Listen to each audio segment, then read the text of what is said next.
Praise Lord, जय मसीह की। आइए आज की सुंदर सुबह के लिए हम प्रभु का धन्यवाद करते हुए परमेश्वर के वचन के अपने मन को लगाएं। मेरे साथ दूसरा ग्रंथी निकालिएगा और उसका 4 अध्याय और उसके 18 वचन को मैं आपके सामने पढ़ूंगा। यहाँ लिखा है, और हम तो देखी हुई वस्तुओं को नहीं परंतु अनदेखी वस्तुओं को देखते रहते हैं, क्योंकि देखी हुई वस्तुएं थोड़ी ही दिन की है परंतु अनदेखी वस्तुएं सदा बनी रहती है। Praise Lord, hallelujah. परमेश्वर के लोगों, परमेश्वर का दास कहता है हम अनदेखी वस्तुओं को देखते हैं। अब बताइए, जो चीज़ें दिख नहीं रही है उसे आप कैसे देख सकते हैं? Praise the Lord. हम में से बहुत सारे लोग भविष्य को देखते हैं। भविष्य हमने देखा नहीं है पर हम उसके तरफ आशा से भर कर हम देखते रहते हैं। हम धन जमा करते हैं, हमारे बच्चे बड़े होंगे, उनका मकान होगा, उनका घर होगा, उनकी शादियाँ होंगी, बच्चे होंगे। हमें दिखाई नहीं दे रहा है पर अभी बच्चा छोटा है, परंतु हम भविष्य को देखने की इच्छा जरूर करते हैं।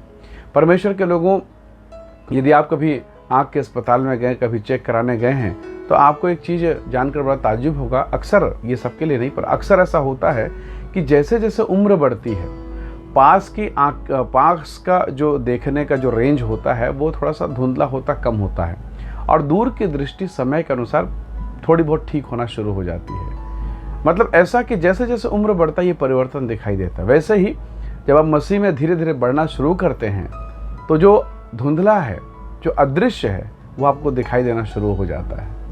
पौलुस कहता है हम तो अनदेखी वस्तुओं को देखते रहते हैं। Praise the Lord. इब्राहिम के जीवन को जरा देखिए।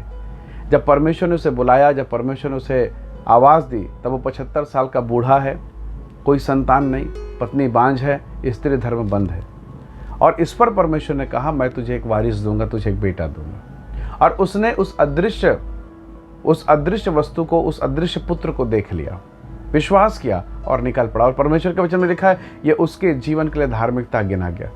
पर उसी के साथ रहने वाला उसका सगा भतीजा लूत धन संपत्ति के कारण अपने चाचा से अलग हो गया। शादी ब्याह हो गई, बेटियां हो गए, परंतु आप जानते हैं 19 अध्याय में आते आते उसका पूरा जीवन समाप्त हो गया, परिवार बर्बाद हो गया। लेकिन इब्राहिम के जीवन को अगर आप देखें तो वो अब तक उसका नाम चल रहा है, अब तक वो आशीषित हुआ और उसके वंश आशीष के भागीदार हुए। परमेश्वर ने 25 साल बाद, यानी लगभग 75 में प्रभु ने चुना, 24 साल के बाद यानी 100 साल में परमेश्वर ने उसे बेटा दिया और नाम दिया इसहाक। Praise the Lord. परमेश्वर ने बुलाहट दी, दोनों को बुलाहट का अवसर मिला। परमेश्वर ने इब्राहिम को बुलाया, साथ में लूत गया, लेकिन क्या वो अपने बुलाहट पर स्थिर रहा? हम किसे देखते हैं, देखी हुई चीज़ या अनदेखी चीज़? यदि देखी हुई चीज़ों को देखेंगे तो लिखा है अनदेखी वस्तुएं सदा बनी रहती है और देखी हुई चीज़ें थोड़े दिन की होती हैं। प्रभु यीशु मसीह ने अपनी सेवकाई में 2 लोगों को बुलाया, यहूदा इस्करियोती को और मत्ती जो चुंगी लेने वाला, दोनों को बुलाया। दोनों एक अच्छे संभ्रांत परिवार से, दोनों को सेम बुलाहट दी गई, दोनों को प्रेरित बोला गया। लेकिन अगर आप देखें तो दोनों के जीवन बड़ा अंतर है। ये पैसों से खेला करता था, मत्ती चुंगी लेने वाला है, और जब यीशु की बुलाहट हुई तो पैसे, धन संपत्ति, मान सम्मान सब छोड़ दिया और यीशु के पीछे हो लिया। पर वहीं इसके विपरीत यहूदा इस्करियोती 30 चांदी के सिक्के के लिए यीशु मसीह को बेच डाला। अब जरा सोचिए, यहूदा इस्करियोती को लगा होगा कि यह 30 चांदी का सिक्का यीशु मसीह से कीमती है, पर वहीं मत्ती जो चुंगी लेने वाला मत्ती है, उसको ये लगा होगा कि यीशु मसीह के सामने ये चौकी, ये पैसे, ये धन सब बेकार है। Praise the Lord, hallelujah. अब रिजल्ट देखिएगा, यहूदा इस्करियोती अपने जीवन काल में, यानी यीशु मसीह के क्रूस में चढ़ने से पहले ही उसकी मृत्यु हो गई, फांसी लगाकर सुसाइड कर दिया, शैतान उसके जीवन को नाश कर दिया। पर मत्ती के जीवन को जरा देखिए, जिसने परमेश्वर के पुत्र यीशु मसीह की सेवा के लिए अपनी चौकी को छोड़ दिया। परमेश्वर ने उस पर अनुग्रह किया, उसे सुसमाचार लिखने का अवसर दिया, और आपके बाइबल में नया नियम की पहली किताब वही लिखता है, संत मत्ती की सुसमाचार। एक को संत का दर्जा मिला और एक को शैतान का दर्जा मिला। एक को प्रभु यीशु मसीह का सेवक का दर्जा मिला और एक को शैतान का सेवक होने का दर्जा मिला। परमेश्वर के लोगों, यही परिवर्तन है। जब मैं और आप देखी हुई चीज़ों को देखते हैं, हम ठोकर खाते हैं। आज हो सकता है आप बीमारी के दौर से गुजर रहे हैं, घर का किराया नहीं पटा हो सकता है आपके बेटे का सिलेक्शन होते होते रुक गया हो सकती है आपकी बेटी का शादी नहीं लग रहा हो, मन में नाना प्रकार की चिंता हो सकती है। और ये देखी हुई चीज़ें हैं। दूसरों के जीवन को भी कई बार देखकर हम ठोकर खा जाते हैं कि अभी प्रभु के लोगों के ऊपर सताव हो रहा है, सताव होता है, क्या मैं प्रभु के साथ चलूं या ना चलूं। इन देखी हुई चीज़ों से कई बार हमें ठोकर ही लगता है। पर अनदेखी वस्तुएं, वो महिमा की बातें जिसे इब्राहिम ने देखा, वो महिमा की बातें जिसे मत्ती ने देख लिया, जिसे वो समझ गया, उसने सब कुछ त्याग दिया। Praise the Lord, hallelujah. परमेश्वर के लोगों, जब आप अनदेखी वस्तु को देखते हैं, आप परमेश्वर के स्वभाव में चलते हैं, परमेश्वर के मार्ग में चलते हैं, और परमेश्वर आपको ऑनर करेगा, आपको सम्मान देगा, और आपके वंश पर आशीष होगी। बाइबल परमेश्वर के वचन में लिखा है। अगर आप प्रभु के वचन को पढ़ें, इसी 2 कुरिन्थियों उसके 4 अध्याय उसके 17 को मैं पढ़ूंगा। लिखा है, क्योंकि हमारा पल भर का हल्का सा क्लेश हमारे लिए बहुत ही महत्वपूर्ण है और अनंत महिमा उत्पन्न करता जाता है। Praise the Lord. दूध से बहुत प्रकार के चीज़ें बनती है, दूध से कई प्रकार की चीज़ें बनती हैं।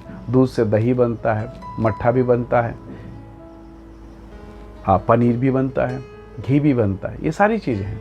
सबका निकलना एक जगह से है, यानी सब दूध से ही निकलते हैं, सब दूध से ही बनते हैं। अब जरा सोचिए कि दूध का कीमत क्या है। मट्ठा, जिसको हम आम बोल चाल की भाषा में मही कह देते हैं, उसका कीमत कितना है, और उसी से बना हुआ पनीर का रेट कितना है, और उसी से बना हुआ घी का रेट कितना है। जिसने ज़्यादा टेम्परेचर सहा, जिसने ज़्यादा तकलीफ सही, जो घी बन गया उसका रेट अलग है, जो मक्खन बन गया उसका रेट अलग है, और जो कुछ नहीं बना, फट के बर्बाद हो गया, खराब हो गया, खट्टापन ले लिया, वो 10 रुपये में मिल जाता है। परमेश्वर के लोगों, जितना आप सहेंगे उतनी आपकी आत्मिक दृष्टि साफ साफ होगी। जितना आप प्रभु की उपस्थिति में रहेंगे, जितना आप उसकी मौजूदगी में रहेंगे, आपका मूल्य बढ़ेगा, आपकी कीमत बढ़ेगी, आपको प्रभु सम्मानित करेगा।